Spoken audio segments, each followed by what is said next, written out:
এদিকে বিএনপির বিরুদ্ধে যারা অপপ্রচার চালাচ্ছে তারা জাতীয় ঐক্যের প্রক্রিয়াকে বাধাগ্রস্ত করছে বলে মন্তব্য করেছেন দলটির স্থায়ী কমিটির সদস্য নজরুল ইসলাম খান। আর বিএনপি চেয়ারপারসনের উপদেষ্টা জয়নুল আবদিন ফারুক বলেছেন, সংখ্যানুপাতিক নির্বাচনের দাবিতে সমাবেশই প্রমাণ করে নতুন করে ষড়যন্ত্র হচ্ছে। রাজধানীতে পৃথক অনুষ্ঠানে এসব কথা বলেন তারা। বিস্তারিত জানাচ্ছেন মাহিলা ইসলাম। শেকড় থেকে শিখরে। ময়মনসিংহ দক্ষিণ জেলা বিএনপির নবগঠিত কমিটির উদ্যোগে শহীদ রাষ্ট্রপতি জিয়াউর রহমানের সমাধিতে শ্রদ্ধা নিবেদন করেন বিএনপির স্থায়ী কমিটির সদস্য নজরুল ইসলাম খান সহ দলের নেতাকর্মীরা। পরে সাংবাদিকদের নজরুল ইসলাম খান বলেন, শহীদদের আত্মত্যাগ তখনই পূর্ণতা পাবে যখন দেশের জনগণ তাদের ভোটাধিকার ফিরে পাবে।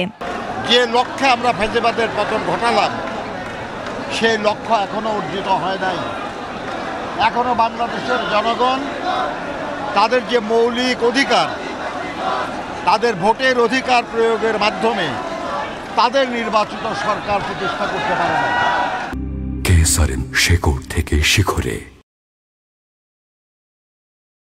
জাতীয় প্রেস ক্লাবে অপর এক অনুষ্ঠানে জয়নুল আবদিন ফারুক বলেন, ষড়যন্ত্র করতেই নতুন করে পিআর ছাড়া সংস্কার হবে না বলে দাবি করা হচ্ছে।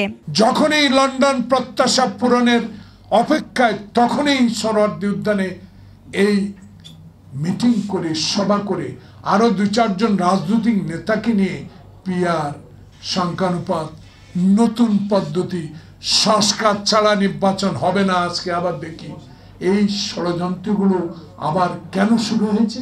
অন্তর্বর্তী সরকারের ১১ মাস পার হলেও এখনো সংস্কার শেষ করতে পারেননি। কবে নাগাদ সংস্কার শেষ হবে সেই প্রশ্নও তোলেন এই নেতা। শাহাবুদ্দিন যদি ৩ মাসে ইলেকশন দিতে পারে, আপনি ১১ মাস, ১২ মাস, আরো ৪ মাস বাকি কেন পারবেন না? মাহিলা ইসলাম, একুশে টেলিভিশন, ঢাকা।